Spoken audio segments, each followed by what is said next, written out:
Good day everyone. We are here to introduce different parts of under chassis and discuss its functions. Control arm. Function. Connects the wheel to the vehicle's frame, allowing it to move up and down while keeping it aligned with the vehicle. Ang gamit nito ay tumutulong sa tamang pag-align ng gulong at nagbibigay ng maayos na biyahe. Ang posibleng problema nito ay magsuot ng bushings o ball joints na nagre-resulta ng kalampag, hindi pantay na pagkasira ng gulong o problema sa pagmamaneho. Ang maaaring solusyon nito, palitan ng mga sira o worn out na bushings o ball joints o palitan ng buong control arm kung sira na. Tie rod. Ang tie rod ay isang mahalagang component ng isang suspension system ng kotse. Ito ang nag-uugnay sa steering rack system ng kotse. Ang pangunahing tungkulin ng tie rod ay upang mapanatili ang tamang adjustment ng gulong habang ito ay nasa pagtakbo. Ang tie rod ay binubuo ng dalawang pangunahing bahagi.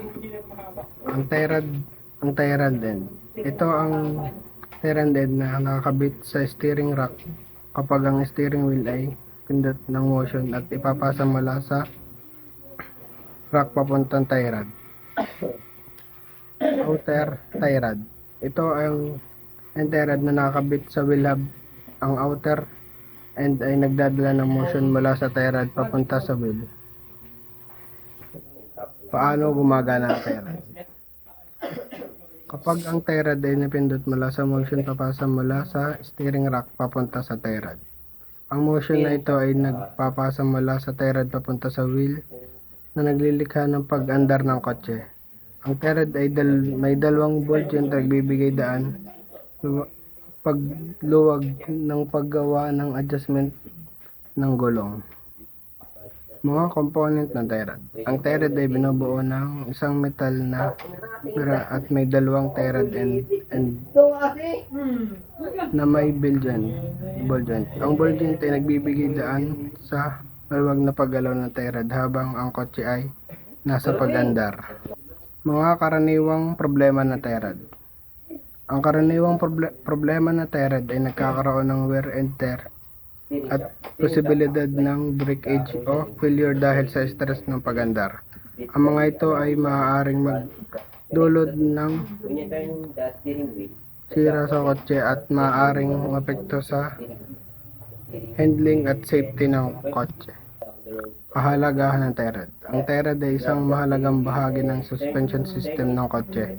Ito ay nagbibigay daan sa gulong na manatili sa linya habang ang kotse ay umaandar na mahalaga para sa overall handling ng safety ng kotse. Lip spring. Ang lip spring ay isang uri ng spring na ginagamit sa suspension system ng kotse. Narito ang ilang pangunahing impormasyon tungkol sa lip spring. Ano nga ba ang lip spring? Ang lip spring ay isang uri ng spring na ginagamit sa suspension system ng kotse, partikular na sa front suspension. Ano nga ba ang pangunahing tungkulin ng lip spring? Ang pangunahing tungkulin ng lip spring ay upang mag-absorb ng mga impact at vibration na nararanasan ng kotse habang ito ay tumatakbo. Paano nga gumagana ang lip spring? Ang lip spring ay may dalawang ends, ang upper end at ang lower end. Ang upper end ay ang nakakabit sa suspension link habang ang lower end ay nakakabit sa axle. Kapag ang kotse ay nakaranas ng impact o pag-ikot, ang lip spring ay nagko-compress at nagbibigay daan upang ma-absorb ang mga ito. Ano nga ba ang mga komponente ng lip spring? Ang lip spring ay binubuo ng isang metal o rubber spring at mayroong dalawang ends na nakakabit sa suspension link at axle. Ano ang mga karaniwang problema sa lip spring? Ang mga karaniwang problema sa lip spring ay ang pagkakaroon ng wear and tear at ang posibilidad ng pagkakaroon ng gradong mga bagay tulad ng spring breakage. Ang lip spring ay isang mahalagang bahagi ng suspension system ng kotse.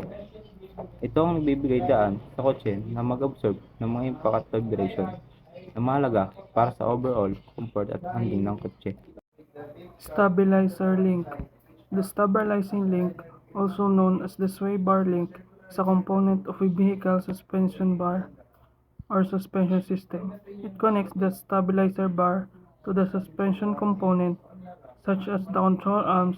Typically, it consists of a metal rod with ball joints or bushing at each end. The function of the stabilizer link, it has many use. Ang main function ng stabilizer link ay ang bawasan ang body roll kapag lumiliko o cornering ang sasakyan. Nagkokonekta din ang stabilizer link ng sway bar sa suspension.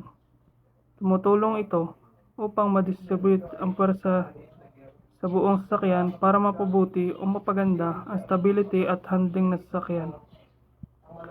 Mahalaga ang stabilizer link sa pagkontrol at pagbibigay ng comfort habang nagmamaneho ka ng sasakyan. Idler arm.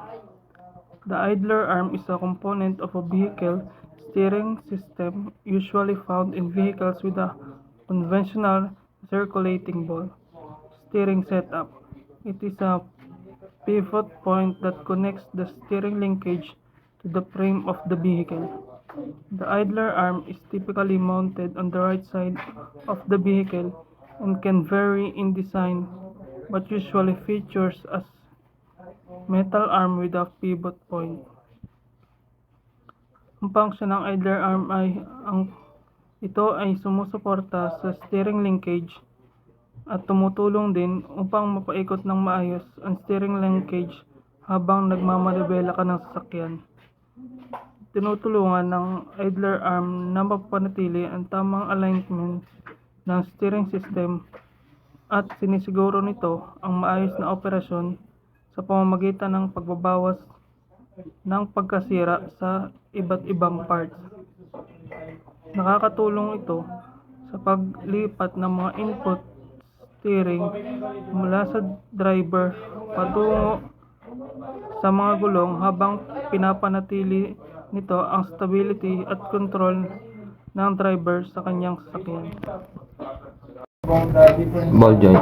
The ball joint is a spherical bearing that connects the control arm of the vehicle to the steering knuckle, allowing both vertical and horizontal movement of the wheels. It acts as a pivot point between the wheels and the suspension, facilitating smooth steering and suspension motion. The possible damage are excessive wear or sobrang pagka dahil sa friction, maaaring mapudpud ang ball at socket, lalo na kung nasira ng boot at nakontamina na ang lock. Ang pangalawang damage ay ang looseness or pagluwag. Maaaring lumuwag ang isang worn-out ball joint na nagdudulot ng paglalaro o pag-wiggle ng suspension na nagreresulta sa ingay or clacking, hindi na pantay na paggulong ng gulong at masamang handling. At pangatlo, complete failure. Sa matinding mga kaso, maaaring mag-fail ang ball joint na magdudulot ng pagkakahiwalay ng steering knuckle at control arm at mawawala ang control sa gulong. Ang possible repair ay number 1, lubrication. Ang ilang ball joints ay may grease fittings, kaya pwedeng lagyan ng grasa para mapanatiling maayos. Frame. Ang frame ng kotse na kilala rin bilang chassis ay ang pangunahing struktura ng sasakyan. Ito ang nagbibigay ng suporta sa bigat ng kotse at ng mga pasahero at nagbibigay ng rigidity at lakas sa kabuuan ng struktura. Ang frame ay karaniwang gawa sa bakal o aluminyo at disenyo upang makayanan ang mga stress at strain ng kalsada, pati na rin ang mga pwersa na ginagawa ng engine at suspension system. Ang frame ay konektado sa body ng kotse na siyang outer shell na naglalaman ng passenger compartment. Ang body ay nakakabit sa frame gamit ang kombinasyon ng mga rivet, bolts at welding techniques. Ang frame ay konektado rin sa suspension system na nagbibigay ng smooth na biyahe sa pamamagitan ng pag-absorb ng mga shocks at vibration na ginagawa ng mga wheels. Ang frame ng kotse ay isang mahalagang bahagi ng safety system ng sasakyan. Ito ay tumutulong sa pagprotekta sa mga pasahero sa oras ng kalamidad sa pamamagitan ng pag-absorb at pag-deflect ng mga pwersa na ginagawa ng impact. Ang frame ay dinisenyo rin upang makayanan ng deformation at collapse na maaaring makatulong upang maiwasan ng mga pinsala at pagkakakulong ng mga pasahero sa oras ng aksidente. Sa kabuuan, ang frame ng kotse ay isang kritikal na bahagi ng estruktura ng sasakyan, dinisenyo upang magbigay ng lakas, suporta at seguridad para sa mga pasahero at kabuuan ng integridad ng kotse. Ang rack and pinion ay isang mekanismo na ginagamit upang i-convert ang rotational motion, paulit-ulit na pag-ikot sa linear motion, tuwid na paggalaw. Binubuo ito ng isang circular gear. Ang pinion na nakikipag-engage sa isang tooth bar ang rack. Kapag umiikot ang pinion, ito ay pumipigil o pindot sa rack, nagdudulot ng linear motion. Ang mekanismo na ito ay karaniwang ginagamit sa iba't ibang aplikasyon, kabilang ang steering system sa mga sasakyan, kung saan ang input ng driver sa isang steering wheel ay kinokonberte sa left at right movement ng mga wheels upang direksyonan ang sasakyan. Ang pinion ay konektado sa steering wheel via steering shaft, habang ang rack naman ay konektado sa mga wheels sa pamamagitan linkage at tie rods.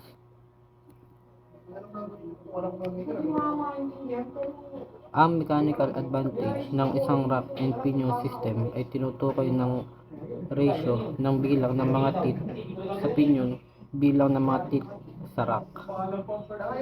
Ang mas mataas na mechanical advantage ay nangangahulugang kailangan ng mas maliit na rotational force upang makagawa ng isang tiyak na linear force, kaya mas epektibo ang sistema. Ang rack and pinion ay may dalawang pangunahing bahagi, ang pinion gear at ang rack gear. Ang pinion gear ay isang maliit na gear na nakakabit sa steering shaft, habang ang rack gear ay isang mahaba at manipis na bar na konektado sa wheels. Kapag umikot ang steering wheel, umiikot din ang pinion gear na pumipigil sa gear at nagdudulot ng paggalaw ng gulong. Ang rack and pinion ay isang mahalagang mekanismo sa maraming aplikasyon dahil sa kanyang kakayahang i-convert ang rotational motion sa linear motion. Ito ay isang mahusay na halimbawa ng simpleng ngunit epektibong disenyo na nagbibigay ng malaking benepisyo sa maraming uri ng machinery at equipment. Thank you for listening and hope you learned something from our video. If the sun refused to shine,